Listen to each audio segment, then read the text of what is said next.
खुलुमबाय नोंथांमोनखौ बयखौबो बरायबाय। दिनै 17 जानुवारि 2023 बारायजा मंगलबार।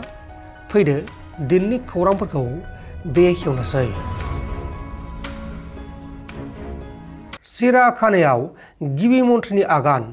आसामनि चिफ मिनिस्टार हिमन्त बिश्व शर्मा बिथाङा गुवाहाटी नोगोरमानि सिङाव थानाय सिराखानायाव थांनानै सिराखानायाव गोदान खामानि सोलिबाय थानायखौ नायगिदिंदों आरो गुवाहाटी नोगोरमानि बे सिराखानाखौ दावबायारिफोरनि थाखाय मुंदांखा दावबायथिलि खालामगोन होननानै फोसावनाय जादों। बर' थुनलाइ आफादनि 62थि बोसोरसालिया जथुम्माखौ खुंफुंनो थाखाय गायखुन्थाखौ गायसननाय जाबाय।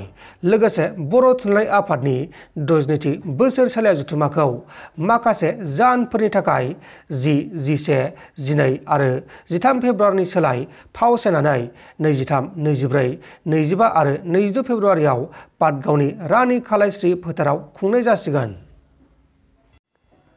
मागो दमासियावनो खारला खारसि नारला नारसि जादों। उरिष्या रायजोनि कुटाकआव बोसोर मोनसेनि मागार संक्रान्ति एबा मागो दमासिनि मेला जानाय समाव गोबां मानसिफोरनि फिर जानायाव नारला नारसि खारला खारसि जानानै सासे सुबुङा अबथिरायै जिउ गोमादों आरो गुबुन 29 सुबुंफोरा गोब्राब जोखोम जादों। उनाव बे जाथायखौ उरिष्या रायजोनि चिफ मिनिस्टार नवीन पटनायक बिथाङा खौरां मोननानै थैनाय नखरनो 5 लाख फोसावनाय जादों आरो जोखोम जानायफोरखौ बेसेन लायाजासे फाहामथायनाय जागोन होननानै बिथाङा फोसावदों।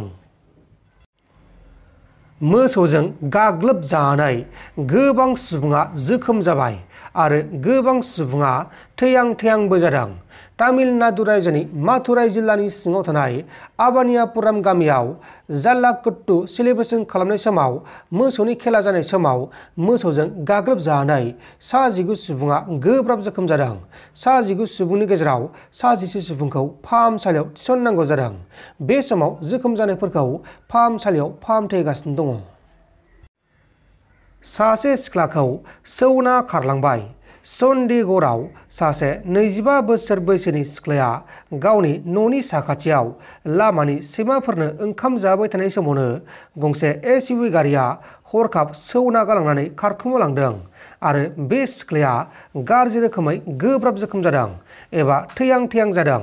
बे समाव बे सिख्लाखौ थैहां-थैहां थासारियाव फाहामसालियाव फाहामथाय होगासिनो दङ आरो बे सिख्लानि मुङा जाबाय तेजा सविता। बे समाव बे जाथायखौ लानानै चन्डीगढ़ पुलिसआ गावसोरनि खामानिखौ मावगासिनो दङ। नोंथांमोन दासिमनि माखासे खौरांफोरा बेखिनिनोमोन। बेखिनिसिम नायनायनि थाखाय नोंथांमोननिसिम रोजा रोजा साबायखर। गोजोन्थों। एसेनोसै। जै बर' हारिनि।